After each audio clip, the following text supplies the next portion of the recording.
eu quero convidá-lo a abrir sua Bíblia no capítulo 15 de São Lucas. Evangelho de Jesus Cristo, segundo escreveu Lucas, capítulo 15. Nós vamos ler do versículo 11 ao 32. São Lucas, capítulo 15, do versículo 11 ao versículo 32. Se você encontrou, diga: eu encontrei. Amém. Então vamos ler? Acompanhe a leitura deste texto da palavra de Deus.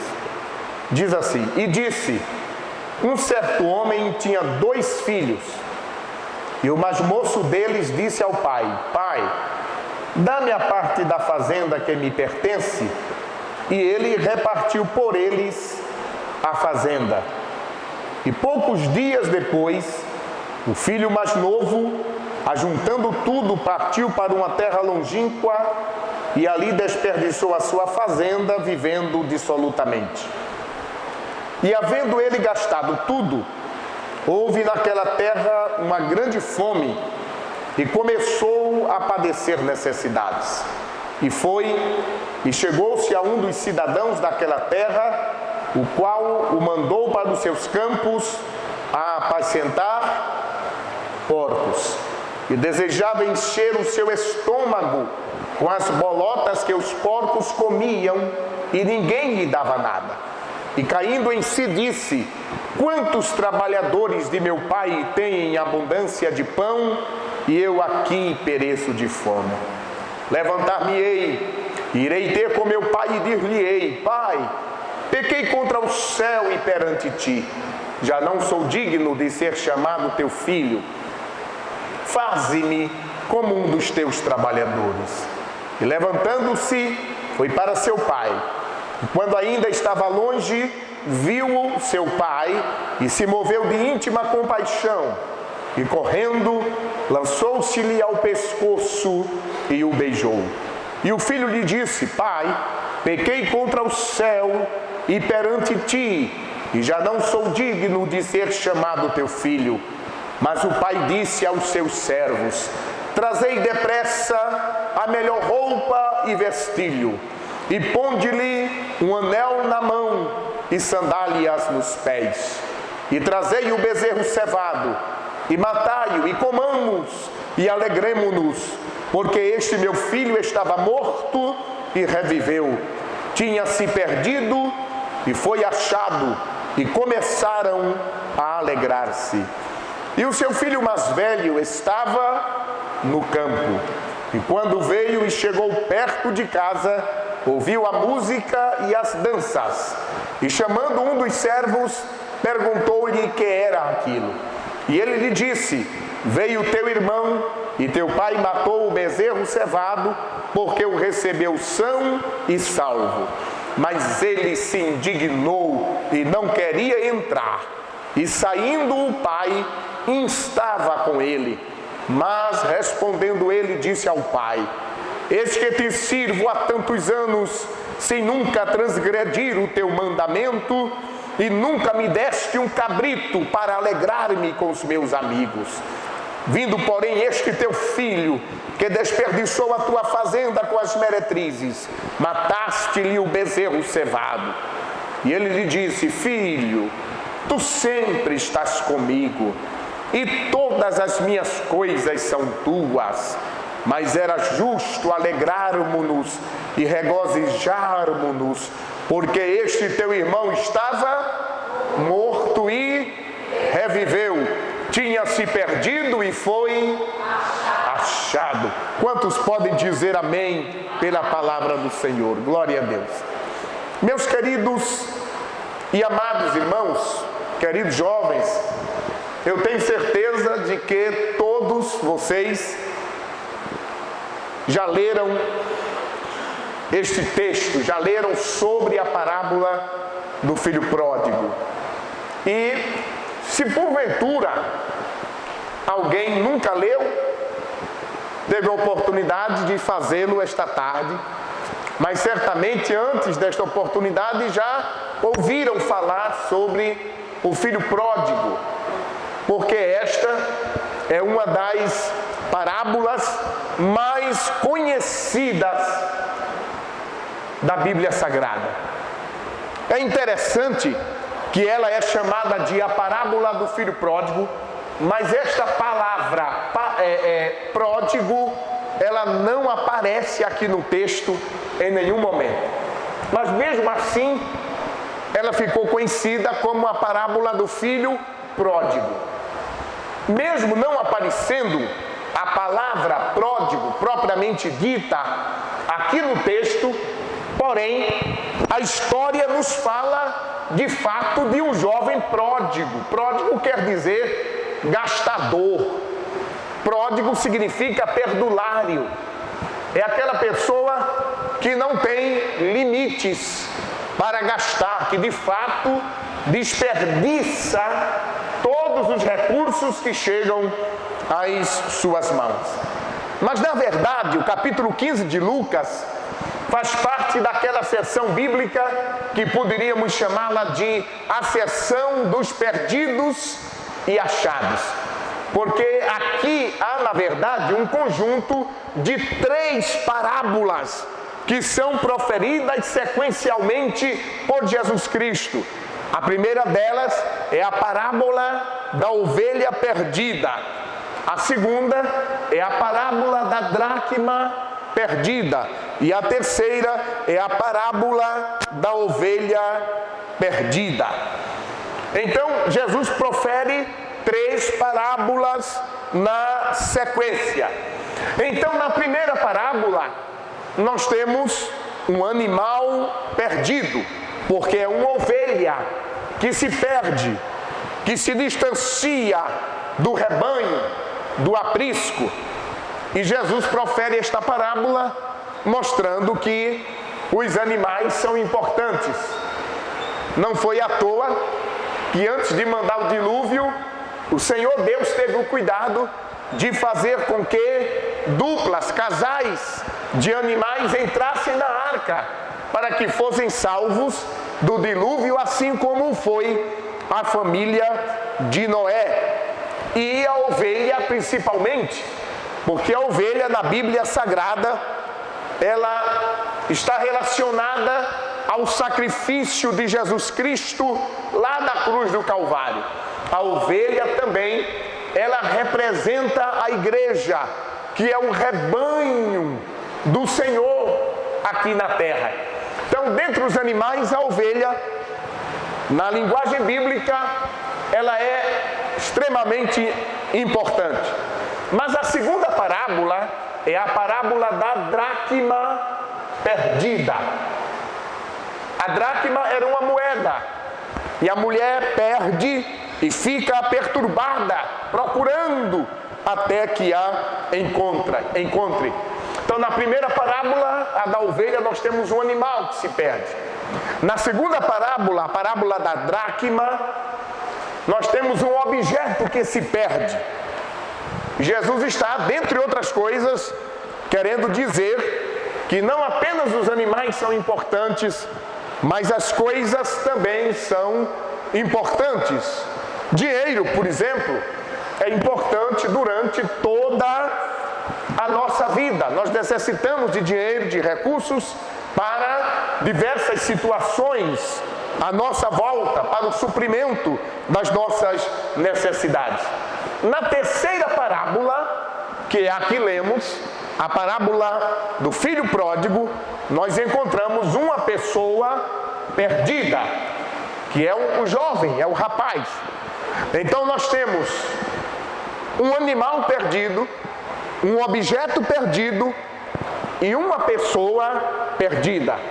Animais são importantes, as coisas também são importantes, porém as pessoas são mais importantes do que os animais e do que as coisas. Existem pessoas que invertem, elas valorizam mais as coisas do que as pessoas. Mas de todas essas categorias, que estão aqui nesta parábola ou neste grupo de parábolas, a pessoa é a mais importante. Não é à toa que Jesus gasta mais tempo falando do filho pródigo do que da ovelha e da dracma perdida.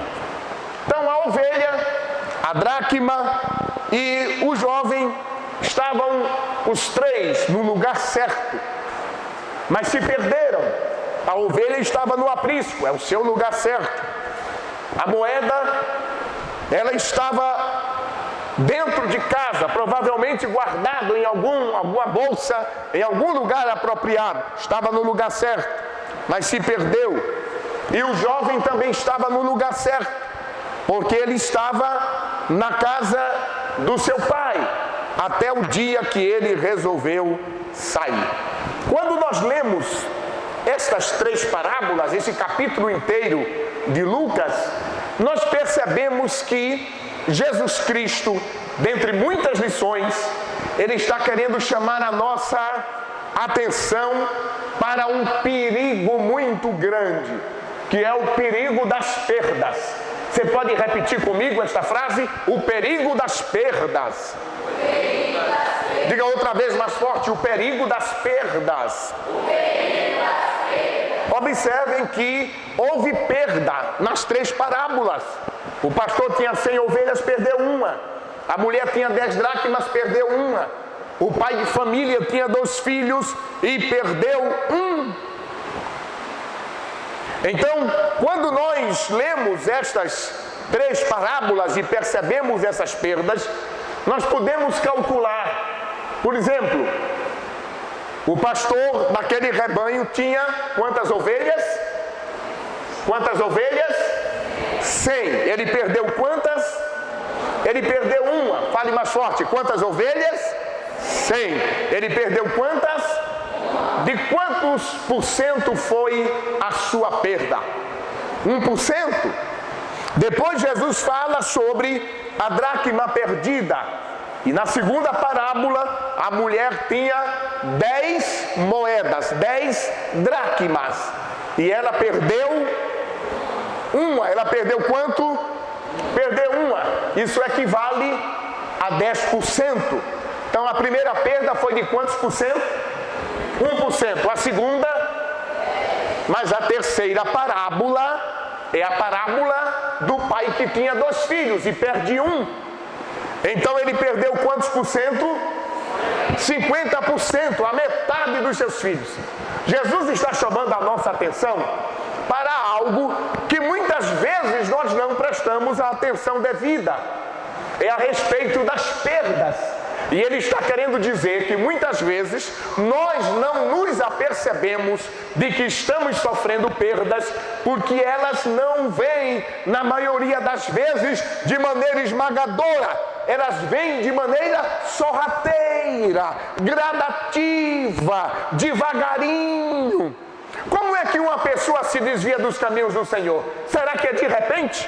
Ah, cadê aquele jovem tão animado? Cadê aquela moça que era verdadeiramente pentecostal? Ah, desviou-se dos caminhos do Senhor. Mas como? De repente? Não, não foi de repente. Ninguém se desvia, ninguém sai dos caminhos do Senhor de repente. As coisas vão acontecendo.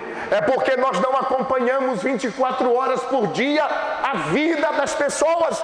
Você não sabe o que vinha acontecendo.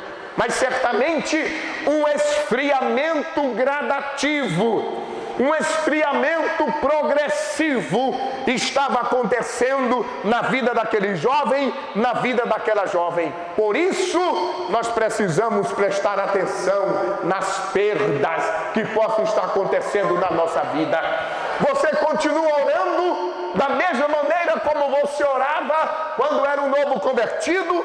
Você mantém o mesmo fervor? Você continua lendo a Bíblia diariamente como lia alguns anos atrás? Será que está havendo perdas? Você continua tendo o mesmo prazer em vir para a casa de Deus, em fazer a obra de Deus, em participar dos trabalhos do Senhor? Continua da mesma forma? Ou será que houve mudança e mudança para melhor? Será que você está mais fervoroso hoje do que ontem? Será que você está mais aplicado à Bíblia do que no começo da sua fé? Se a diferença é para melhor, glorificado seja o nome de Jesus. Mas se a diferença é inferior, você está perdendo, então é preciso nesta tarde descer à fonte, que é o Espírito Santo de Deus, e dizer: Senhor, eu não quero continuar perdendo. Glória a Deus, glória a Deus.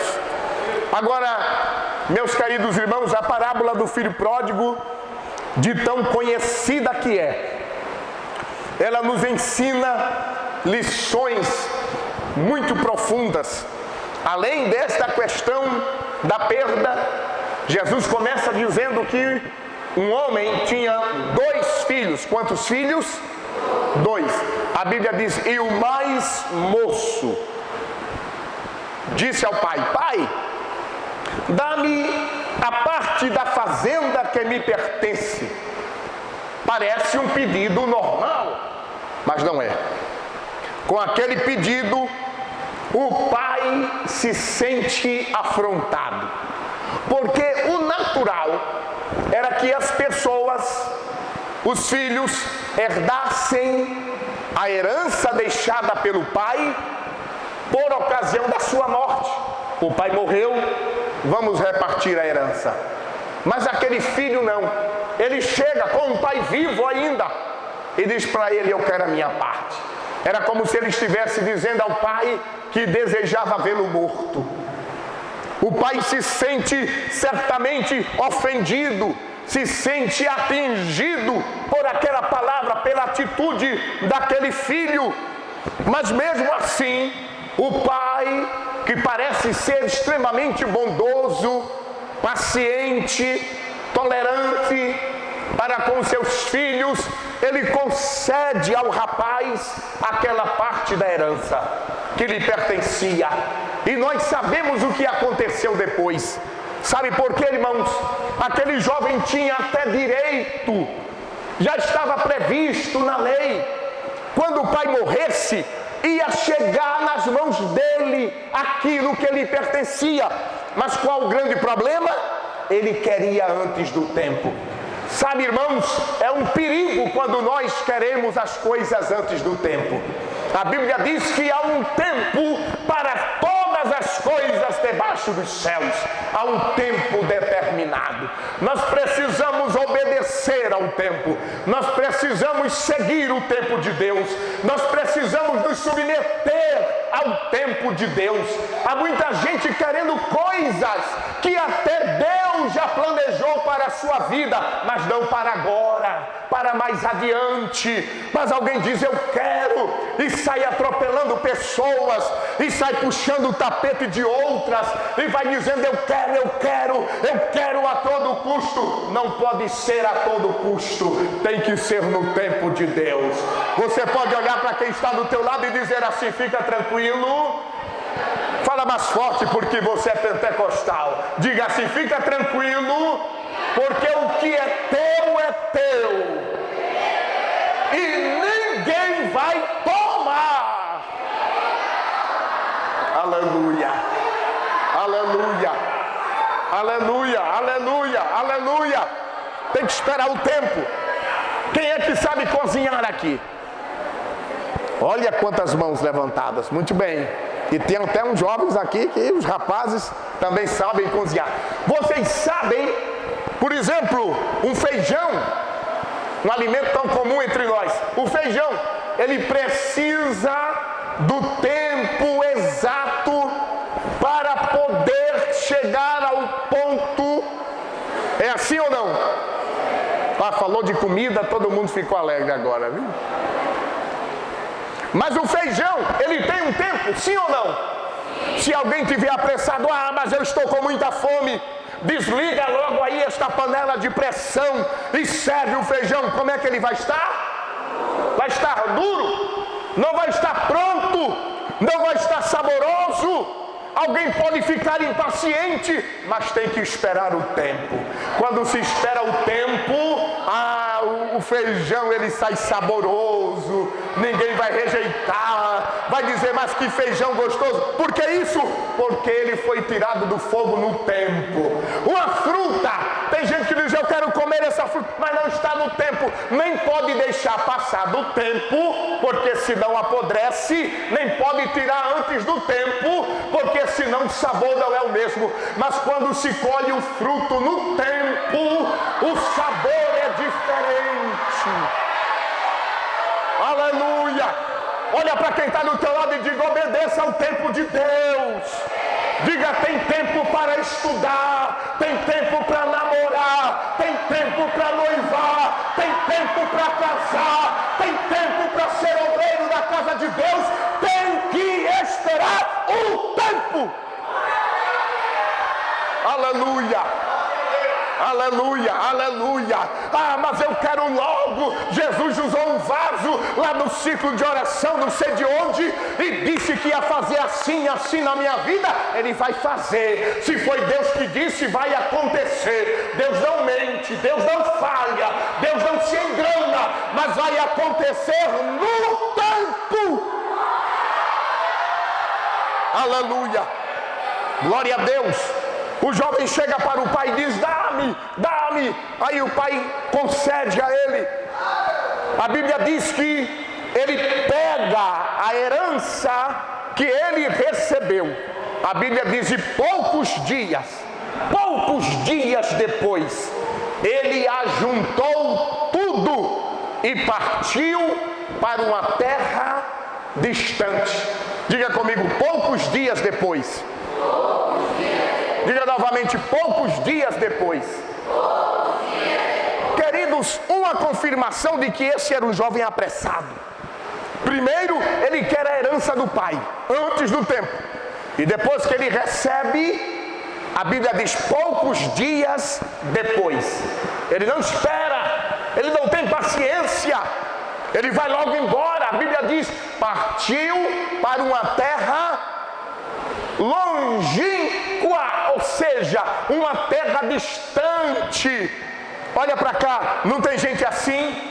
Quando está na prova, aí está na igreja o tempo todo pedindo oração. Fala com a dirigente do círculo de oração, coloca o meu nome aí no caderno da oração, irmã. No culto de jejum e oração está presente. Na escola dominical não falta, porque está na prova. O parafuso está apertando, o caldo está engrossando. Ele ou ela precisa de vitória. Aí está na igreja quando Jesus concede a vitória. Primeira coisa que faz é arrumar as malas e ir embora. Vai para longe. O nome disso é ingratidão. Você pede oração aqui, ora Jesus aqui, a igreja assume a tua causa em oração, irmãos e irmãs, homens e mulheres de joelhos dobrados, apresentando a tua causa. Aí quando Jesus te dá vitória, aí você foi embora. Essa igreja aqui já não me cabe mais. Não tem mais tempo. A dirigente do círculo de oração, cadê aquela moça que estava aqui todo o círculo de oração? Aquele rapaz. O professor da escola dominical diz, mas cadê aquele irmão, aquela irmã? Não está mais. Por quê? Aí se encontra com ele no caminho. Oh, irmão, olha, é porque o senhor sabe, não é? Jesus me abençoou e é um corre-corre tão grande. Eu não tenho mais tempo, sabe? Eu comprei um sítio, eu também comprei uma casa lá na praia, e eu fico lá e cá, final de semana, o senhor sabe como é que é, não tem mais tempo. Foi para uma terra longínqua, e o pior é quando essa terra longínqua, essa terra distante, ela significa distante da oração, distante da leitura da palavra, distante da santificação, porque tem crente que não pode sair da prova. Se ele sair da prova, ele se desvia. Aí Jesus, por misericórdia, mantém ele na rédea curta, para que ele não vá para o mundo, para que ele não perca a salvação. Aleluia! Bendito seja o nome do Senhor. É melhor estar na casa de Deus sendo provado do que lá fora no mundo desperdiçando o que Deus tem para a nossa vida. Glória a Deus. A Bíblia diz que ele pega a herança do pai E ele faz o que, irmãos? Constrói uma empresa? Não. Ele constrói vários imóveis? Não. O que é que ele faz com o dinheiro? Diga mais forte, eu quero ouvir sua voz. O que é que ele faz com o dinheiro? Ele gasta dissolutamente. Ou seja, ele gasta sem critério. Sabe por quê? Eu vou dizer por quê, olhe para cá. Porque ele queria muito ter aquele dinheiro, mas ele não planejou nada de como gerir aquele dinheiro. Ele não tinha planos, ele só queria a herança. Não tem gente assim? Ah, eu quero. Ele chegou para o pai e disse: pai, eu quero, pai. Dá-me, pai, dá-me a parte da herança. Ele insistiu tanto que o pai disse: ok, pode levar a sua parte. E depois que ele pegou, ele não sabia o que fazer. O que você está pedindo a Jesus? Se Ele te der, o que é que você vai fazer?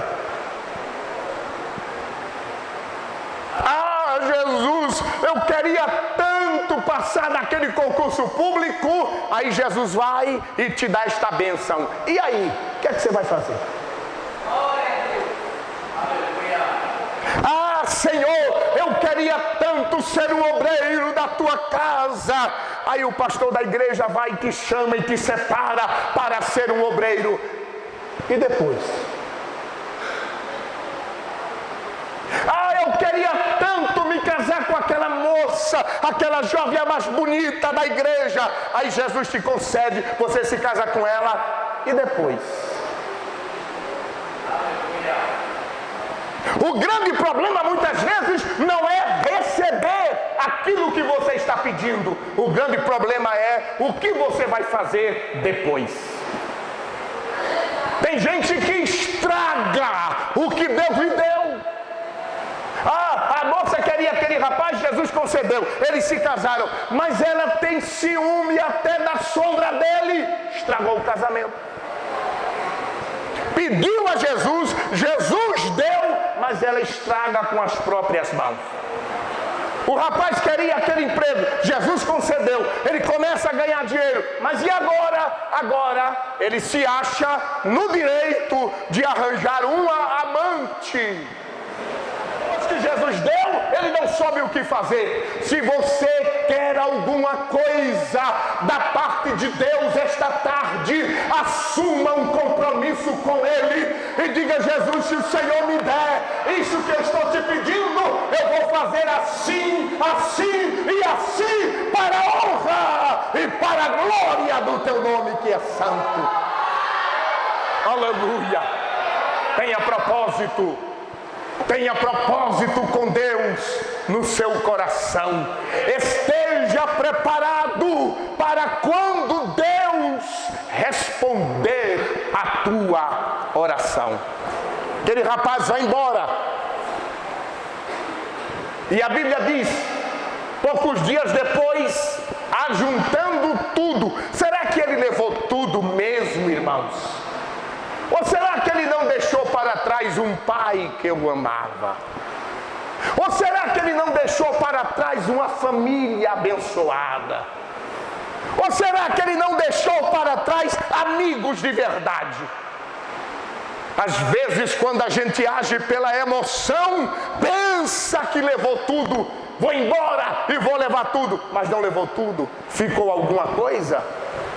E aí a Bíblia diz que depois que ele gastou tudo, o que foi que houve na cidade?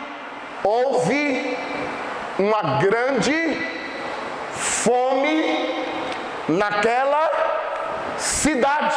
O que foi que houve lá, irmãos? O que foi que aconteceu lá? Uma grande fome. Queridos, quando nós estamos fora da vontade de Deus, tudo se torna grande. É um probleminha lá, o desinteresse desentendimento com o marido, com a esposa, daqui a pouco o divórcio. Mas era uma coisa pequena, só porque ele esqueceu a toalha molhada em cima da cama. Mas agora acabou o casamento. Uma coisa pequena acabou se transformando em algo grande. O camarada está fora da vontade de Deus. Aí ele chega na igreja, um irmão passou por ele, não deu a paz do Senhor. Aí ele já fica com raiva, daqui a pouco sai da igreja, se desvia dos caminhos do Senhor. O que foi que houve?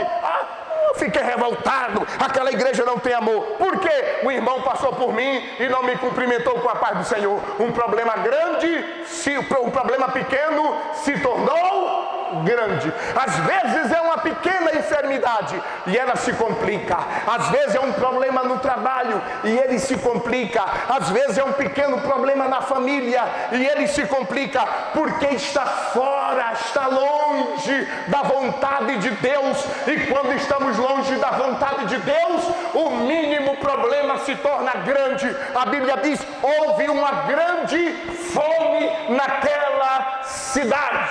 Mas quando nós estamos ao lado de Deus, os problemas grandes se tornam pequenos. Aleluia! Porque maior é aquele que está conosco do que aquele que está no mundo. Quando Deus está conosco, pode se levantar o gigante Golias, mas o pequeno Davi vai dizer: Golias, você vem a mim com lança, com escudo, com espada, mas eu vou a ti em nome do Deus dos exércitos. Pode ser a tremenda muralha de Jericó, mas se Deus está conosco, vai bastar um grito e a mão de Jeová vai fazer a muralha cair. Aleluia! Aí a Bíblia diz que ele começou a procurar quem lhe desse alguma coisa. A Bíblia diz que ele começou a padecer necessidades. E um homem olhou para ele e disse assim: olha, eu tenho emprego para você, mas é de apacentador de porcos. Irmãos, esse jovem certamente era um judeu. Você sabe que judeu não come carne de porco, né? Portanto, judeu não cria porco, judeu não apacenta porco. Então, um jovem judeu tornar-se apacentador de porcos, que na lei de Moisés é considerado um animal imundo, para ele, irmão, foi uma humilhação total. Ele está no fundo do poço. E pior, é que ele não tem o que comer. E ele vê os porcos comendo as bolotas, as alfarrobas. E a fome é tão grande que a Bíblia diz que ele desejava encher o seu estômago com a comida dos porcos. Você já fechou a Bíblia? Não? Então veja o que é que diz o versículo 16. Vamos ler juntos? 1, 2, 3. E desejava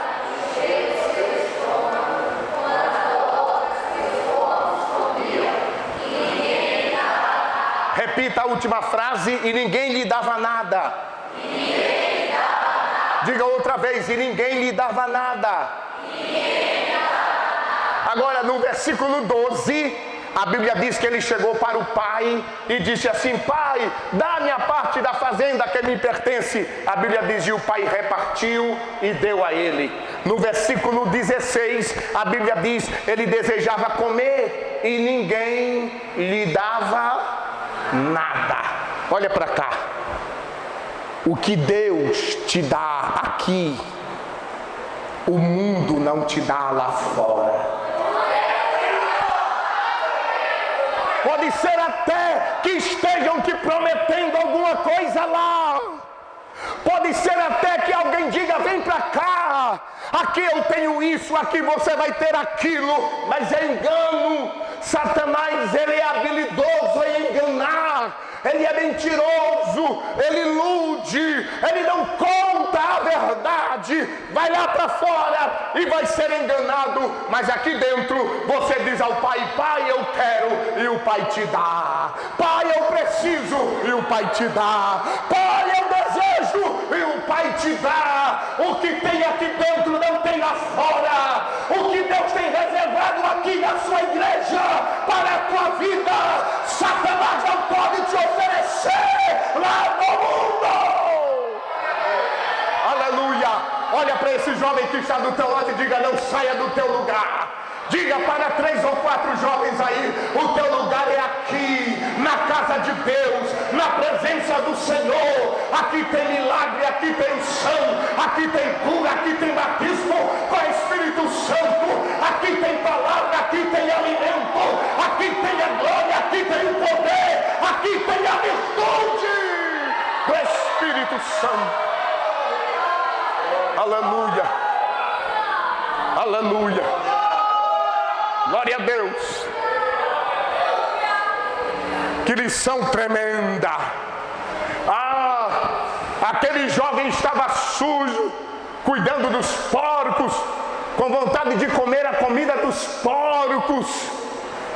Se aquele jovem dissesse para qualquer pessoa: olha, meu pai é rico, quem é que ia acreditar? Olha, você não conhece meu pai, mas meu pai é um grande fazendeiro. Ninguém ia acreditar. Existem pessoas que o seu mau testemunho é tão grande que quando a pessoa abre a boca e diz: eu sou crente, ninguém acredita. Existem pessoas que estão tão misturadas com a podridão do mundo que quando abre a boca e diz assim: mas eu sou crente, as pessoas não acreditam. Você? Mas você participa do que eu participo, mas você faz o que eu faço, mas você conversa, todo tipo de conversa como eu. Como você é diferente de mim? Ninguém acreditava. Mas aquele jovem, ele tomou uma decisão. Ele disse: levantar-me-ei, irei ter com meu pai e lhe direi: Pai, pequei contra o céu e perante ti, já não sou digno de ser chamado teu filho, recebe-me como um dos teus trabalhadores.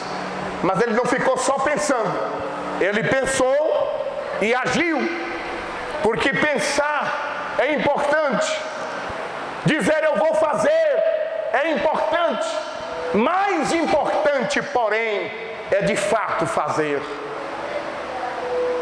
E aí ele volta para casa. A Bíblia diz que ao longe o pai o avistou.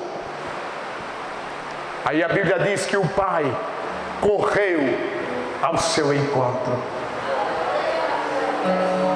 e o abraçou e o beijou.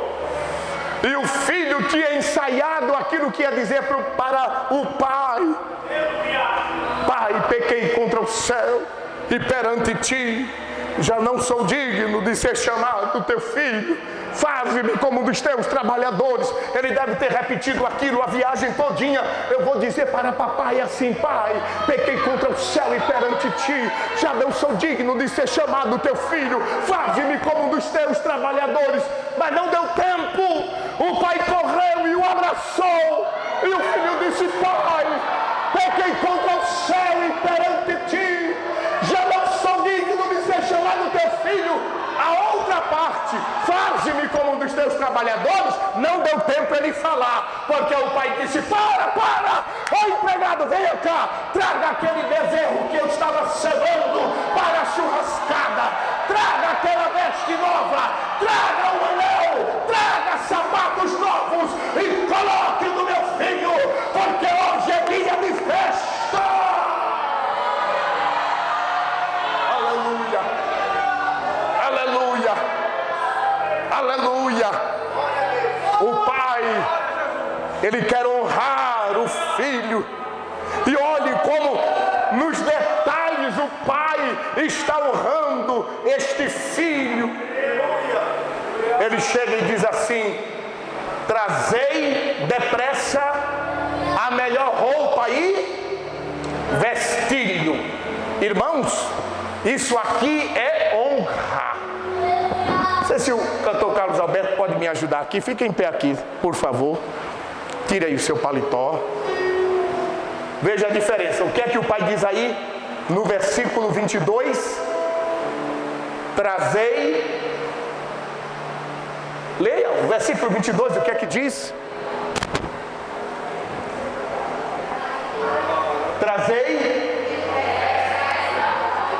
Trazei depressa a melhor roupa. E o quê? E o quê? Ele não diz assim: traga a melhor roupa e dê para ele vestir.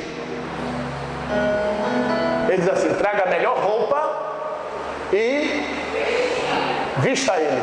Olha, fica de costas. Põe a mão aqui.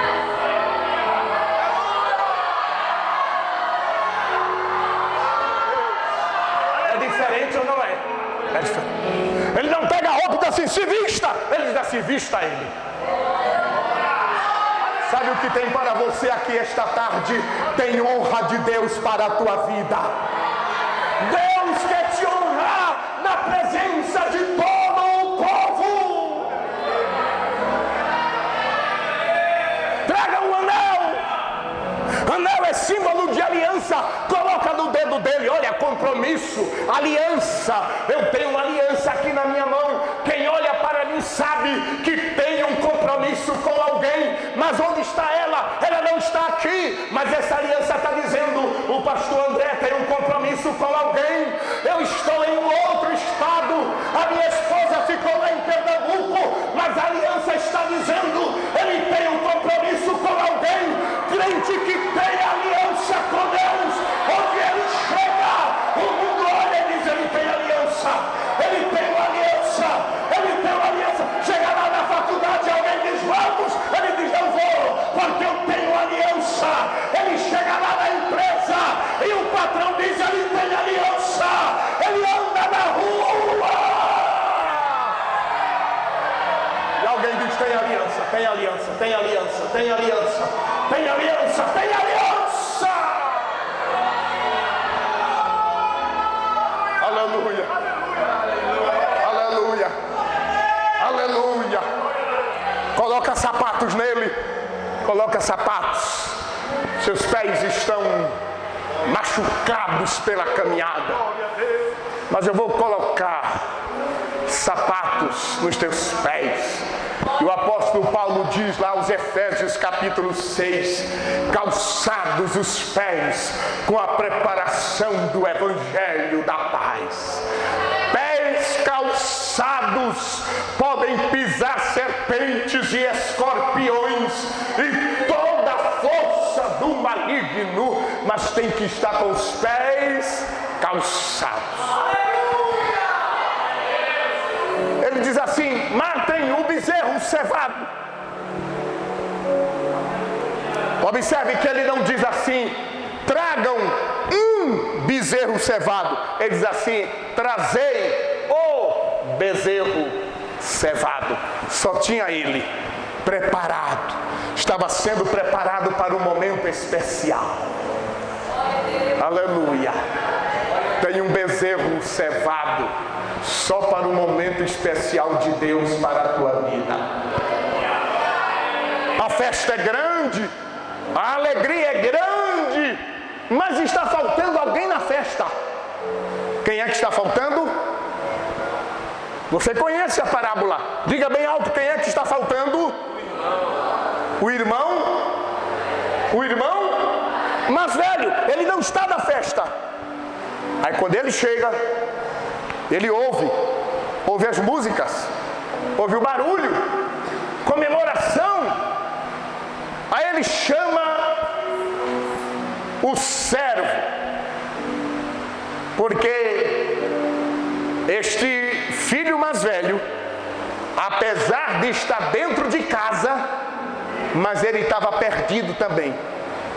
Porque existem aqueles que saem da igreja e se perdem lá fora. Mas existe aquele que, apesar de estar dentro da igreja, mas está perdido. Ele se aproxima e ouve a música. E quem é que ele chama? Diga, primeiro, ele não sabia da festa. Diga, ele não sabia da festa. Ele não sabia. Diga de novo, ele não sabia da festa. Tem crente que está na igreja, mas não sabe da festa. É verdade. Passa aqui na frente e vê o templo com a porta aberta. O que está vendo aí? Ah, escola bíblica de jovens. Oh, eu não sabia. Por quê? Porque não houve aviso? Houve aviso. Mas ele estava presente no corpo, mas ausente na mente. É verdade. Ele não sabe da festa. Deus está fazendo coisas grandes e ele não sabe o que Deus está fazendo. O Espírito Santo está movendo as águas no meio da igreja e ele não sabe que está havendo uma festa, porque está alheio.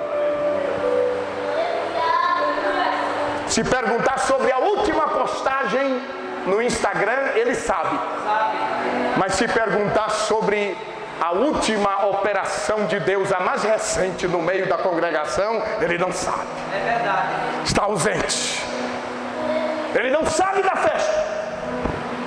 Ele não tem comunhão com o Pai, porque quando ele chega, a Bíblia diz que ele chamou um dos servos, mas ele é filho. Por que é que ele não fala com o Pai? Ele não tem comunhão com o Pai. Ele chama um servo. Ah, ele é filho, o servo sabe, mas ele que é filho não sabe. O servo está inteirado, mas ele que é filho não está inteirado. O crente tem que ter comunhão com o Pai. Quer saber de alguma coisa? Dobra os joelhos e pergunta ao Pai.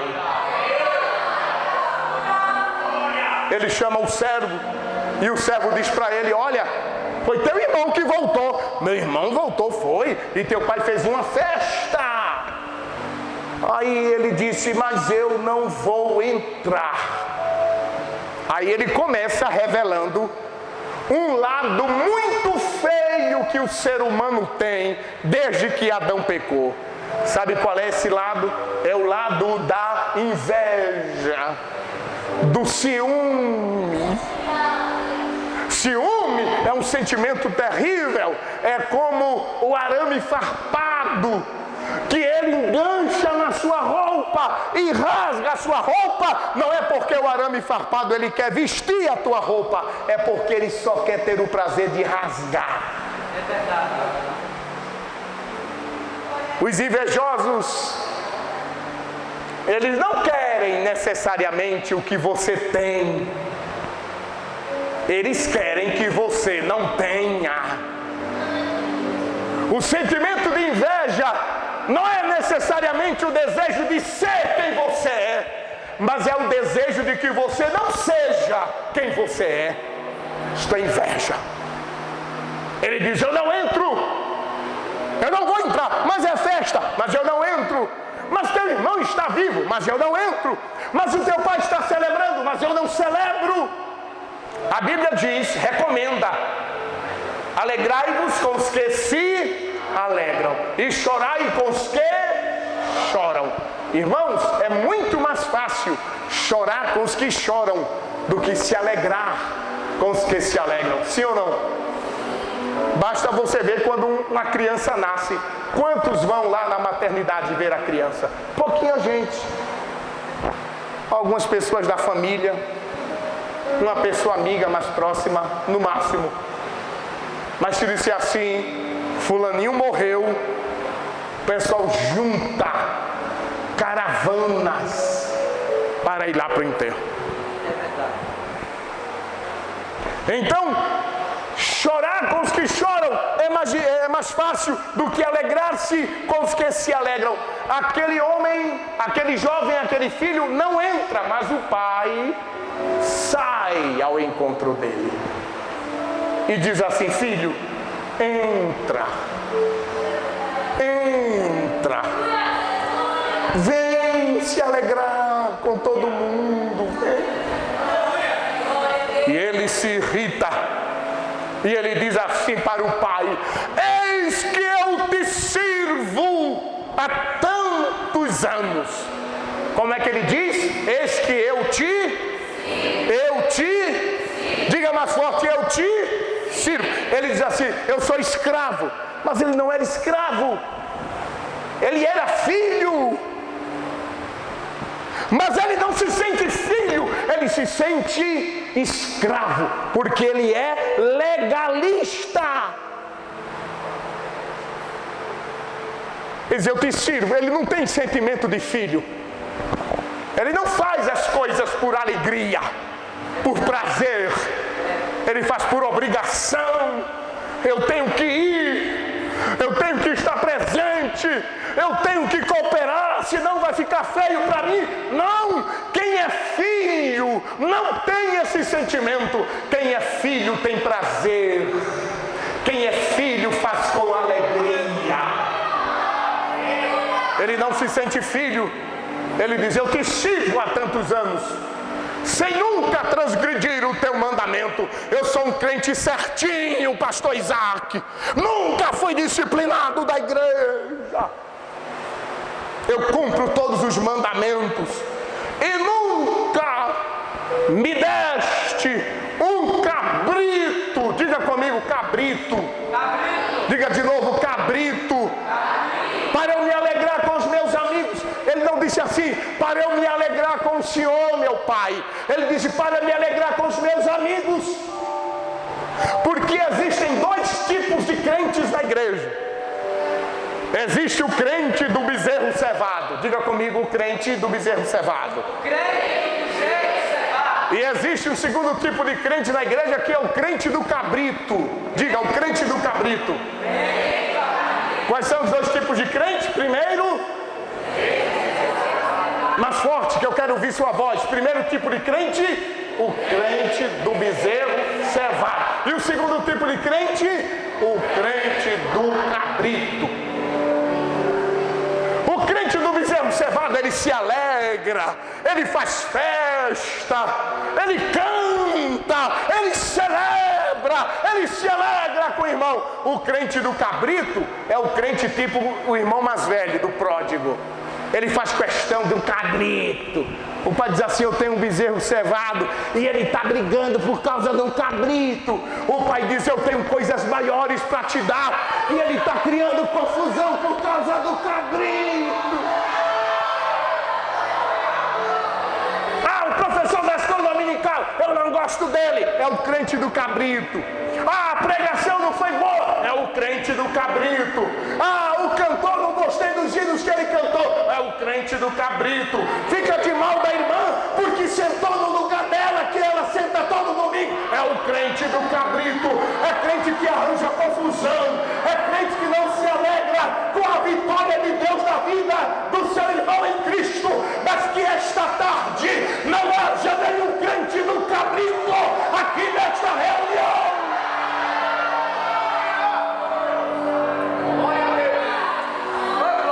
O crente do cabrito é o crente da panelinha. Nunca me deixe um cabrito para eu me alegrar com os meus amigos. Ó, a minha turminha. É uma igreja dentro da igreja. É o crente do cabrito. Aí ele diz assim: vindo porém, versículo 30. Versículo 30. Vindo porém este teu filho, repita comigo: vindo porém este teu filho. Diga outra vez: vindo porém este teu filho. Ou seja, ele não considera aquele rapaz como seu irmão. Ele não tem condições de abrir a boca e dizer: meu irmão. Ele diz: é teu filho. Posso pedir para ficarem de pé, pastor? Glória a Deus. Com a autorização do pastor, coloque-se de pé.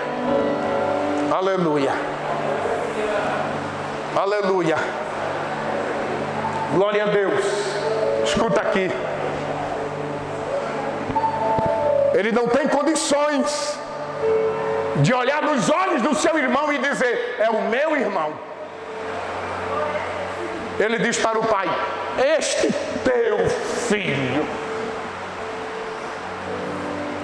O pai olha para ele e diz assim para ele: filho.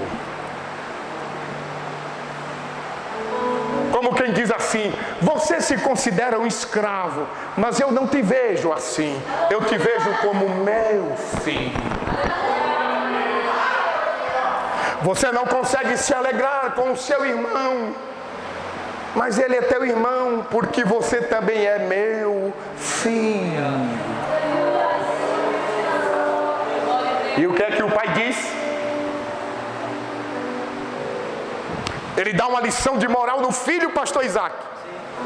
Porque o filho, ele questiona o recebimento das coisas. Nunca me deste um cabrito, isso é coisa. E o pai valoriza relacionamentos, diz assim: filho, tu sempre estás comigo. Mais importante do que ter as coisas é ter um relacionamento profundo com o pai.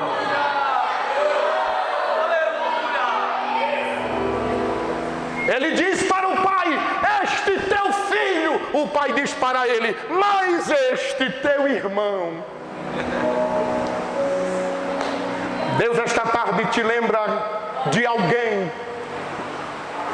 talvez com quem não haja mais afinidade, talvez com quem o relacionamento esteja estremecido, mas Deus te diz esta tarde: o teu irmão é o teu irmão.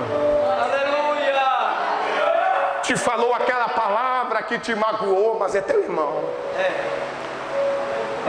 Não veio aqui hoje à tarde porque não queria se encontrar com você, mas é teu irmão. Te telefona mais, nem manda aquela mensagem maravilhosa de bom dia pelo WhatsApp, mas ainda é teu irmão. Esse jovem, ele deixa transparecer o sentimento ruim que tem dentro dele. Ele não se alegra com seu irmão. E ele me lembra Caim, que fica irado, porque Deus recebe a oferta de Abel, seu irmão. E eu não sei o que foi que Deus fez. A Bíblia não diz se caiu fogo, consumiu a oferta dele, se teve um trovão, uma voz, não sei. Mas alguma coisa aconteceu, que Caim olhou para a sua oferta, olhou para de Abel e percebeu que Deus se agradou da oferta de Abel, mas não se agradou da dele. Alguma coisa fez ele entender que Deus recebeu a de Abel, mas não recebeu a dele, e ele fica irado com Abel. Percebeu? Tem gente que não se alegra com o que Deus está fazendo na tua vida. Alguém chega e diz assim: olha, pastor, está aqui a chave do meu carro, eu queria que você orasse com toda a igreja, agradecendo porque Jesus me deu um carro. Aí o pastor: irmão fulano ganhou um carro, comprou um carro, vamos orar ao Senhor. Irmão, comprou um carro, fulano? Senhor, por que ela e não eu? Oh, eu quero agradecer porque Jesus me deu um esposo, eu me casei. Ah, que bom. Por que ela, Senhor, e não eu? Sentimento de Caim. Mas quando Caim ficou com raiva de Abel, porque Deus aceitou a oferta dele, Caim não estava apenas irado contra Abel, ele estava irado por tabela contra Deus. Porque quem foi que recebeu a oferta de Abel? Foi Deus. Quem foi que abençoou Abel? Foi Deus. Quem foi que aceitou o seu sacrifício? Foi Deus. Quem foi que estendeu a mão sobre a vida de Abel? Foi Deus. Então, quando alguém não gosta porque Deus está te abençoando, não está com raiva só de você, está com raiva de Deus também. Mas a Bíblia diz que lá em Antioquia, os irmãos começaram a pregar depois da dispersão. Os irmãos começaram sendo perseguidos. Os irmãos de Jerusalém saíram pelas cidades, pregando a palavra. Jesus começou a salvar, começou a curar, começou a operar grandes obras. Aí chegou a notícia lá em Jerusalém.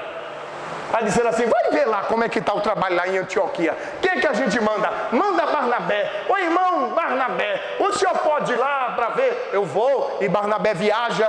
E quando Barnabé chega, ele vê Jesus salvando, Jesus usando os irmãos, Jesus curando os enfermos, Jesus usando os irmãos e operando milagres. Aí a Bíblia diz assim: e Barnabé alegrou-se ao ver a graça de Deus sobre os irmãos. Pergunta para quem está do teu lado: você se alegra quando vê a graça de Deus sobre o seu irmão? Você se alegra quando vê a graça de Deus no seu irmão? Aleluia, aleluia, aleluia. Mas se porventura esta tarde houver algum resquício deste sentimento ruim, mesquinho no coração de alguém, vai terminar esta tarde aqui, porque o Espírito Santo de Deus vai repreender esse espírito de Caim e vai reinar sobre nós o mesmo sentimento que havia no coração de Barnabé.